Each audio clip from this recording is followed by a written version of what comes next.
Bonjour, je m'appelle Makonango André, le papa de l'abbé Marc-Rocher qui sera honoré le 28 de ce mois-ci. Donc je suis dans la joie parce que, en tout cas, je ne sais pas quelle joie, parce que faire fréquenter un enfant des premières primaires jusqu'au grand séminaire, ce n'est pas un jeu hasard. Donc il faut de la souffrance, surtout au petit séminaire. J'ai peiné. Et l'enfant a fait 7 ans au petit séminaire parce qu'il a refait en première année.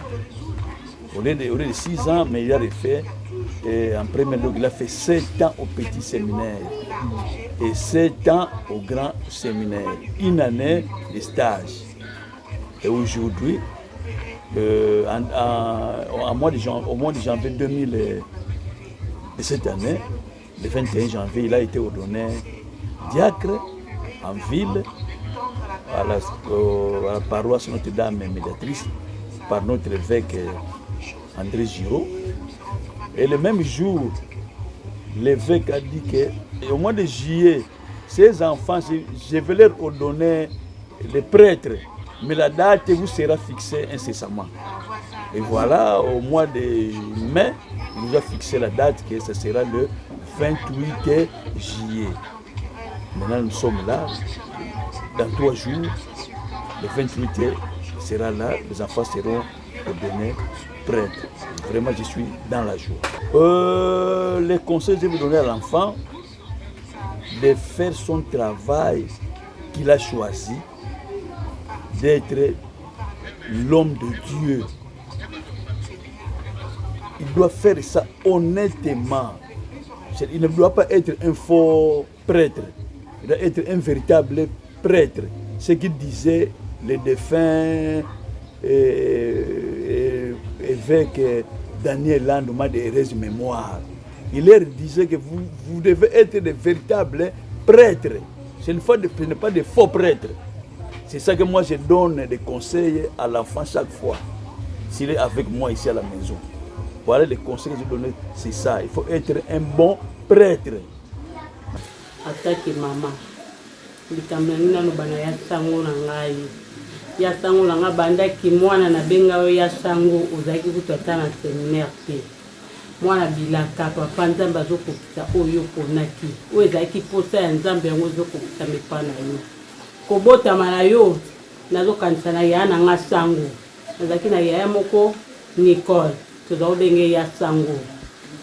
C'est Nicole alobi na nga mabe okebota mosali ya nzambe. Opese ko mwa Marc-Rocher.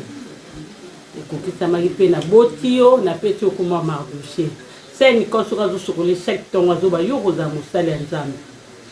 Tozao mona oka rezo seka zo kande zalaki ba promesse ya nzambe ya. Okoli to bandi ko bengo ya sango. Po ya Nicole wana banda ko linga miko sala wa GE abenga ba sango.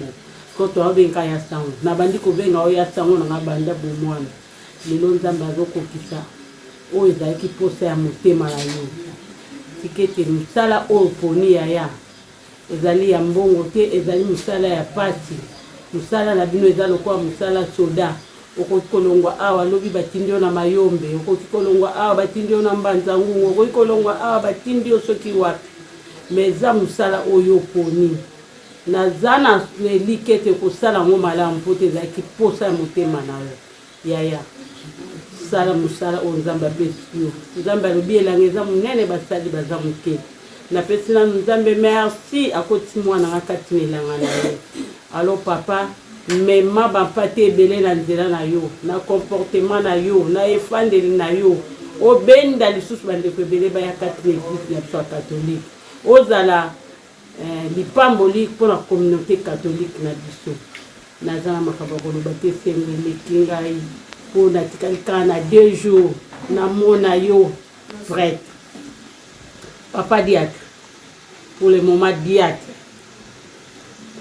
sala musala nzambe, linga nzambe, zala sango ya solo, kolanda de gauche à droite te mais sala mosala nzambe mpo nayebi ke mosala nzambe efutaka mosala nzambe oyo poni okozala jamais déçu mosala nzambe olingi yaya nzambe akopesa biso lisusu ebele à travers na yo yango eloko nazalaki na posa ya koloba epa na yo sunga bandeko sunga bafamille sunga baninga pesa bango makasi na baconseil na bapriere na yo nayebi ke nzambe akosala biso ya bikamwa na kombo na yo akata tala be kimame asereke muna yandi anzwazwamizasani akekatuka na baoba chaque jour na nsuka bamese ya nsuka lokola metela be Jean Bosco tant que tokisaka nani bakave metela be metu banon antanga na n'importe quelle école année prochaine beketindandi na mayi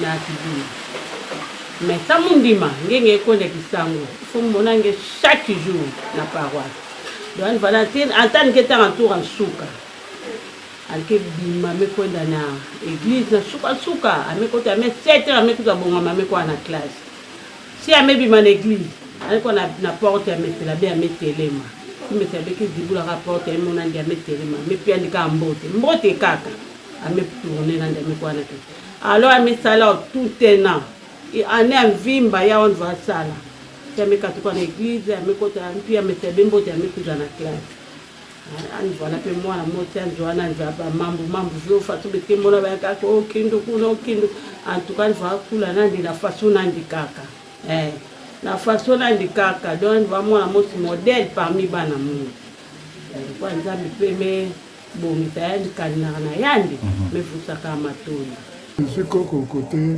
maman en tout cas je suis très fier. C'était mon souhait. Avant ma mort, les enfants ne seraient pas contents. Mais avant, je voudrais assister avant la cérémonie. La cérémonie de l'ordination. De l'ordination de mon petit-fils. Je voudrais assister avant ma mort. C'est ça toujours. Parce que c'est l'enfant de ma fille. C'est un enfant qui est grandi que mon il c'est bana bame babo bisi tseke mbanza unikamba membe babutuka kuchela babo bayika bana bame bisi tseke mbanza nzambi mutumene Okay. Maya kala kamba ngabe munu ava yabika nzambi umbokele ava ya foi faut-il mona ordination ya mwana wangu mais tona mupepa pembingi mwana nduno mwana beni ntekolo beni maya kala yindulanga bika nzambi kandinda kapamba ko nzambi umveni fulukya kala nganga nzambi kinganga beni nzenga mvulusi uzikuba kutikisa bambo bana beni babo bakala mutu mosi c'est-à-dire yandi feti kutisa bana beni babo bakala batubwa musika nzambe akala mtwadisi kakala mutu feti vananga malongi kabana babo kakala pe mutu mosi feti vananga luzingu kwa bakala mutu mosi kaka kama feti kala batu bafeti kala mutu mosi kaka bazora sana wena pe ya baba weka bakulutu yandu weka kubabana malongi mwenye bana Yakobo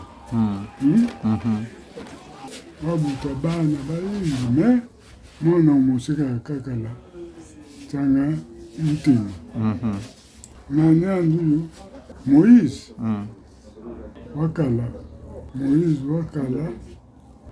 mvulusi kwa bana ba Israeli tadi weka mvulusi kwa dikanda dia papa bonga nzita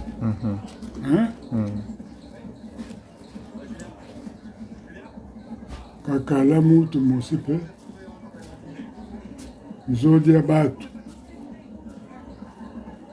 apambako keka na nzambi fyandiki weka nganga mu batu babo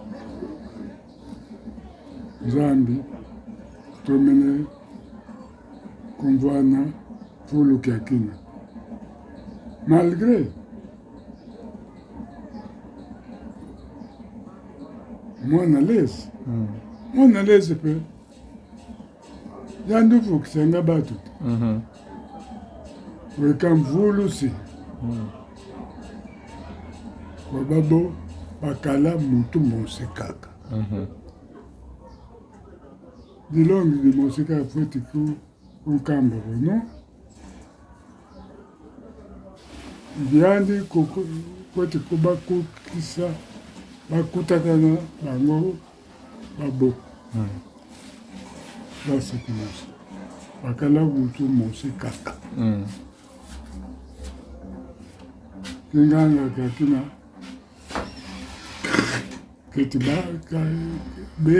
kikabeki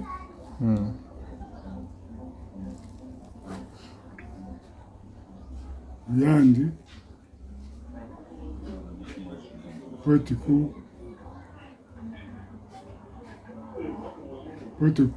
kukisa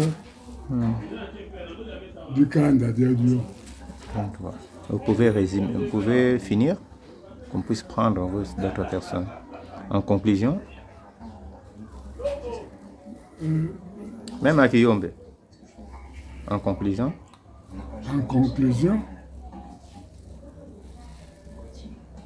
Nzambi kakala bien kakala mbote kwa dikanda dia Dieu yati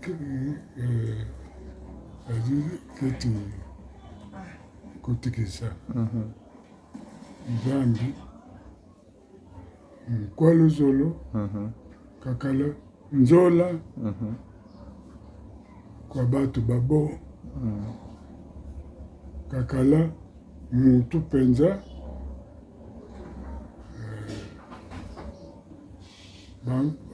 mutu penza beki kikulutu malgré mwana lezi yandi pe kakala kikulutu kwa batu babo conclusion mais conclusion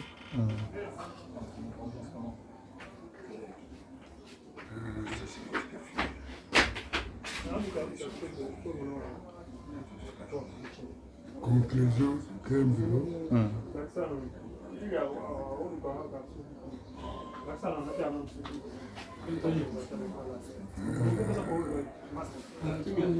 kutikisi kia batu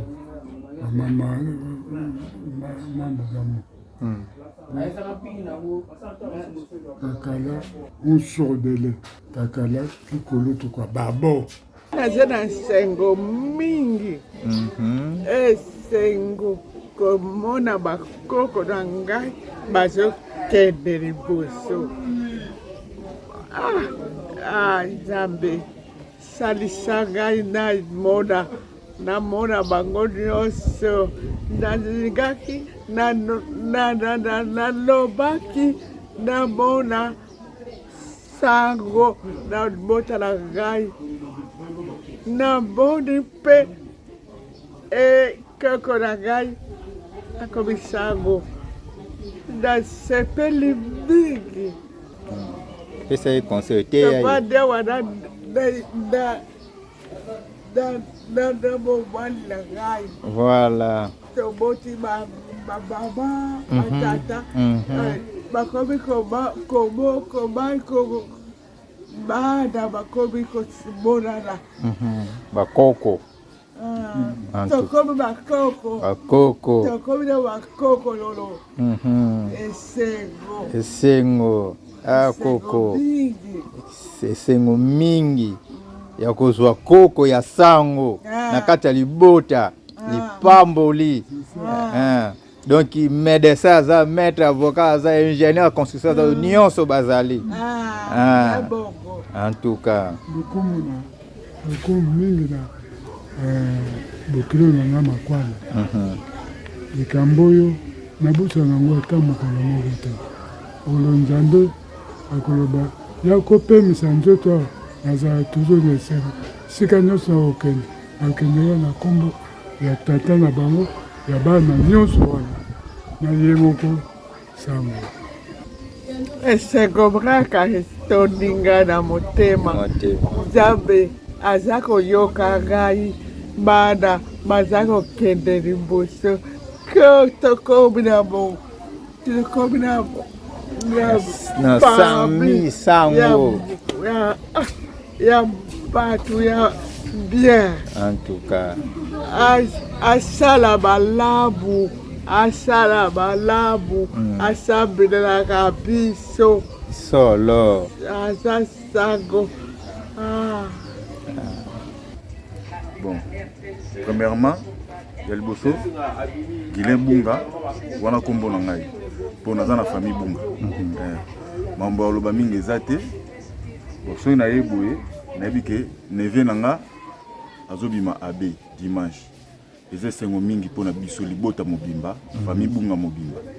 Toza pena ya ko sepela. Bon, en plus, elo on a sepel makasi. Alande tidi na ya silisi ya komi na suka na ngongo azwa place asala ezala esengo na biso nyonso ya libota toyebi ke na libota tozwi deja mosali moko ya Nzambe ya makasi. En tout cas esengo na nga nde mingi yango wana. Bon, conseil na nga eza mingi ala na nzela Nzambe na ndenge ya bosolo akota banzela mosusu te soki asala ngo na ndenge ya malamu. Moi, je suis Grâce Ngoma. Donc, c'est lui, le dimanche, on va ordonner comme prêtre. C'est celui qui vient après moi. Donc, moi, je suis le grand frère après lui. Alors, je suis très heureux, pas seulement moi, mais toute la famille. Nous sommes très heureux parce qu'aujourd'hui, nous avons un serviteur de l'Éternel. Même la Bible nous dit le champ est tellement grand, il nous faut beaucoup de serviteurs. Donc pour nous, c'est une meilleure occasion et nous avons l'immense joie d'avoir aujourd'hui un serviteur de Dieu qui va œuvrer pour encadrer les brebis de l'Éternel. Donc, si j'ai quelque chose à lui dire, c'est celui de servir Dieu comme il faut, de consacrer son temps pour son Dieu, et être aussi au service des autres, parce que c'est ça un bon serviteur. Même Jésus-Christ, quand les disciples, quand les apôtres l'ont demandé que qui est le plus grand entre nous, il a dit c'est celui qui sert pour les autres. Donc, un bon serviteur, c'est celui qui s'humilie, c'est celui qui accepte de se rabaisser pour servir les autres. C'est celui le plus grand. Donc, je prends cette illustration, je prends cet exemple. C'est le conseil que je peux lui donner. Il va embrasser la vie sacerdotale. Tous ceux qui sont là, ce sont les grands frères, les papas, les vieux. Il leur doit beaucoup de respect. Ce n'est pas parce qu'aujourd'hui il est prêtre et il peut parler comme il veut à tout le monde, non. Donc il prend ces conseils que je lui ai dit, que Jésus avait donné à ses apôtres qui le mettent en pratique. Et je sais que Dieu fera quelque chose de bon. C'est le seul conseil que je pouvais lui donner. Mais toute la famille Ngoma sont dans la joie pour cette occasion-là. Pas seulement la famille Ngoma, mais la famille chrétienne aussi. La famille chrétienne en Dieu. Vraiment, nous sommes très contents. Vraiment qu'ils puissent aller de l'avant. Que notre Dieu les bénisse, l'encadre et les soutient. Parce que Jésus-Christ savait, avant qu'il monte aussi, il dit à ses disciples, il est avantagé que je m'en aille, afin de plaider devant le Père, qu'il vous envoie l'Esprit Saint. L'Esprit Saint qui sera pour vous un accompagnateur, qui sera pour vous un consolateur. Parce qu'il savait, après son départ, beaucoup vont retourner dans leur vie habituelle, dans leur vie ancienne. C'est pourquoi il a demandé à ce que l'Esprit Saint soit là. L'Esprit Saint, c'est cet esprit qui nous encadre. C'est cet esprit qui nous conduit. Et c'est cet esprit-là qui nous transforme. Donc je demanderai au bon Dieu de l'envoyer cet esprit-là, afin qu'il fasse les lèvres de l'Éternel comme lui-même Dieu le veut. Merci beaucoup. Mais vitu la kifunda matondo po yatanga maka yani fanda sangu na emotin parce que donc anvanaka ba façon ya yani mosi la façon beto tunokudia na injo avale ki mosi moderne donc ba sangu tena kwa na katoli ba sangu beni ngenge evolo kwa beto elle devrait être abbé Patrice met bien papa papa Ngoma mwana ngia ngine lembo beto amito lembo beto ni faso amito agale lembo beto yevanda sango lokwa beto papa mesika kaka ametuba papa ke fonge pesa beto kwani yani to tangisa ni samu na ba konjenga bale uzatala beno papa metubilani mbote munu mutangisani na petit séminaire c'est comme un grand séminaire be mba belo yani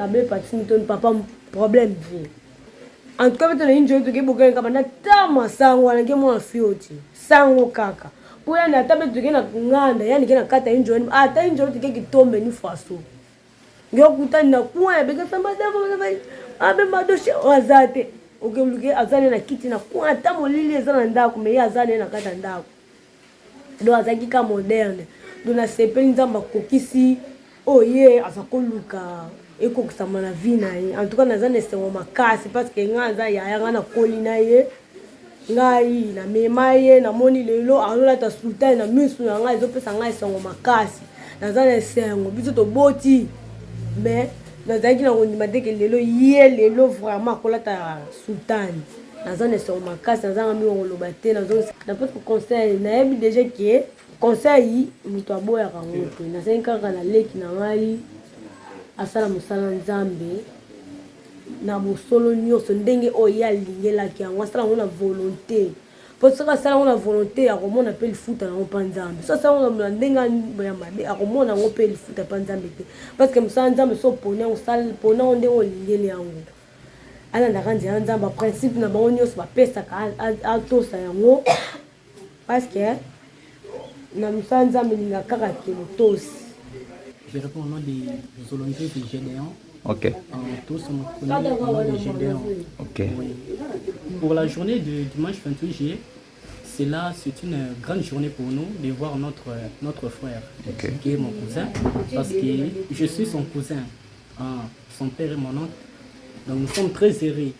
En ces jours, on nous a toujours dit qu'il y a des jours, il y a des événements heureux qui peuvent venir. Mais on nous a même dit ça à l'école, nous avons la naissance, nouvel an, mais aussi c'est pas un nouvel an, mais aussi c'est un événement heureux pour nous. Nous sommes trop joyeux, trop heureux de participer en ce jour que nous n'avons jamais imaginé. Notre frère, nous l'apprécions. D'abord, on peut dire de sa manière d'être, sa façon d'être à la maison. et même il n'était pas comme tous les autres. Il n'était pas comme tous les autres. Donc pour nous vraiment, nous avons su que nous avons un frère qui craint l'Éternel, qui craint vraiment, qui aime servir Dieu. Et aujourd'hui c'est manifesté. C'est pourquoi vraiment nous lui souhaitons vraiment toutes nos acclamations. Que Dieu soit loué en ce jour vraiment. Et nous attendons, nous voulons les voir comme un sacrificateur, comme la Bible dit que je vous ai fait tous les royaumes des sacrificateurs. Nous sommes très heureux de voir cette écriture s'accomplir en lui. Oui. Quels sont les conseils que tu peux prodiguer à ton cousin? Bon, les conseils que nous pouvons prodiguer à notre grand frère, mon cher cousin, nous voulons simplement qu'il suive le chemin, la voie de Dieu, qu'il serve Dieu en toute la vérité, toute véracité, qu'il ne soit pas comme les autres, qu'il suive vraiment les principes de la Bible. C'est qu'il a choisi, il a dû choisir de servir l'Éternel, donc nous voulons que cela s'accomplisse comme son destin.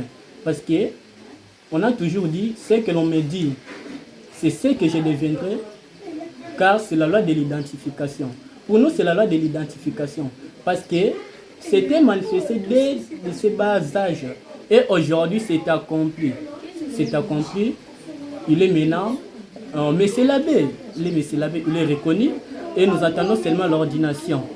Mais tous, on connaît qu'il est devenu Monsieur l'abbé. En tout cas, qui est ce que Mingi. Et puis, il y a été félicitations à mes parents. Voilà richesse en beauté. Il y a tata bao qui na ubika na bana. Balupangu vraiment tata bao vraiment qui vraiment félicité parce que effort en ngol en mesala kutangi sabana. Tala bana nyonso en mebuta vraiment bao nyonso en metangi sa tala richesse en ubika na bana. Bubia yi na kata famille nandi. Angena ubinisa sango kena kati ingénieur à la construction angena maître avocat et aussi un médecin. Donc tala di buta ngo façon yake na kusimbula donc yake qui est mingi beteneza kilimo lo mingi yake vraiment qui est ça na beto betena ko baka mpelo na kati di buta donc tala façon mwana meke d'ailleurs kukula mwana ngo déjà yaza ba on faut kota nani kana molo mona parce que ta ko l'info yake na mwana ina et bubia yake qui est mingi sana kuma beto baka sango na famille an faut kuma ka sango donc baka sango yake bénédiction na famille. Donc, on a dit que sango. Donc, qui est ce mingi, qui est ce mingi. C'est toute une bénédiction. Ça, la famille. Donc, vraiment, membre de tout le mingi, quoi, en effet. Nayandi, façon que bandaleria et kisalu nani, bikanzami voana nani. Antamula kadi kulu, ina tumenza bila bampelo, bandantama. Ina baketa mbodilaka. Ya voana fe woki lelo kota na kati, Ko mamonde, on faisait moment ko développer na forme nao allez ya kuma fait façon de sabila que abe après il a changé de forme